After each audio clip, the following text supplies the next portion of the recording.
Hello everyone, welcome to another video. I'm Randy and I just got back from vacation. I didn't pick up any vinyl on my trip, but I did pick up a bunch of DVDs, so maybe one day I'll have to have a DVD channel. Is there a DVD community? I don't know if there is or not.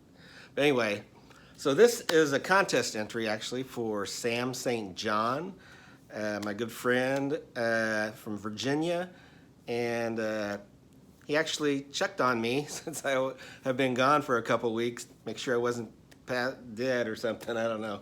But I'm back, and thanks John for checking on, or Sam for checking on me.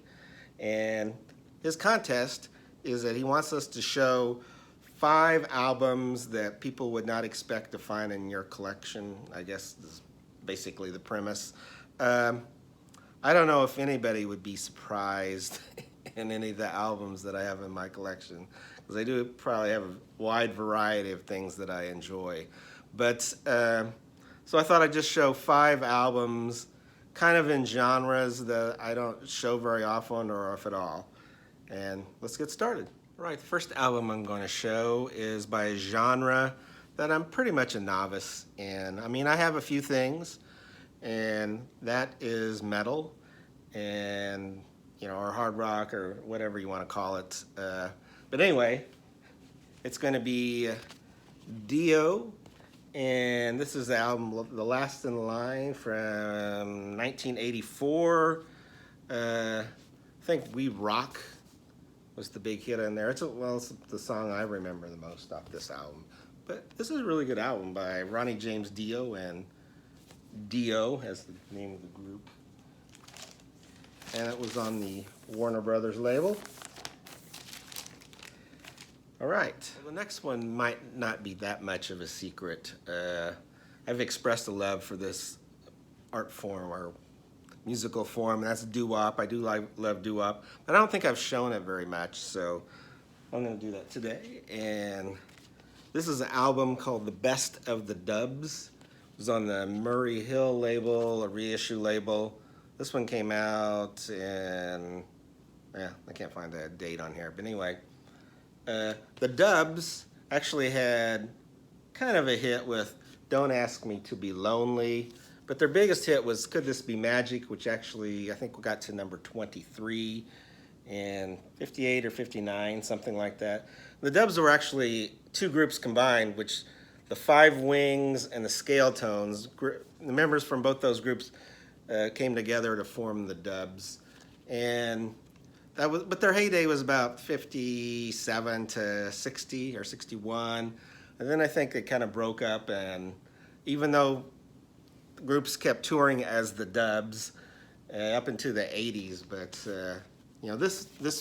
this compiles the best of their material from those late 50s times, the Dubs.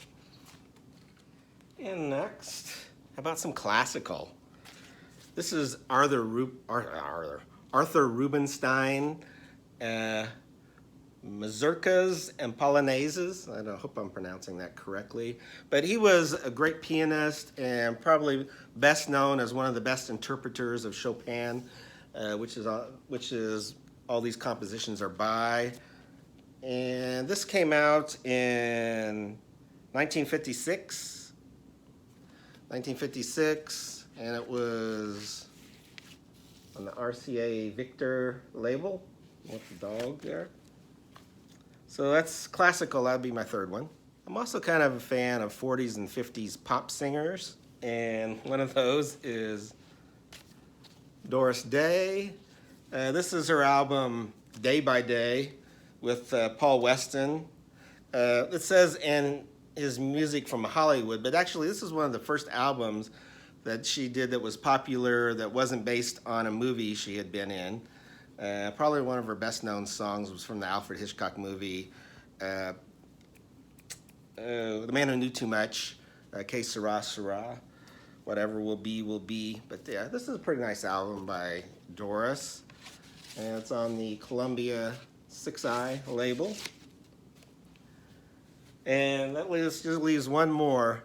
And I want to preface this by saying that Rich Strickler and I did a series where we rated the songs that hit #1 on the Billboard charts from, I think, 1965 to 75, somewhere in there like that.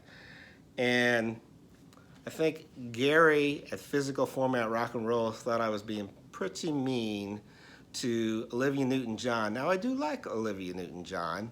I just didn't like some of her singles, which includes this one, Have You Never Been Mellow? But I have quite a few Olivia Newton-John albums, including this one. But I like a lot of the other songs on here. She does a Rick Nelson song, Livestream. She does I Never Did Sing You a Love Song, which I really like. The Air That I Breathe, which was a Hollies tune. Please, Mr. Please. She's got some pretty good things on here. I just never cared for some of her #1 hits, like Have You Never Been Mellow, which doesn't make any sense to me. And I Honestly Love You. I just didn't care for those, but I do like Olivia. So there's Proof. And then she was on MCA. So anyway, that's my entry to Sam's contest. Everyone subscribe to Sam. I think he's at 800 subscribers. Just make him 1,000. And hope everyone is doing well. It's great to be back, and take care.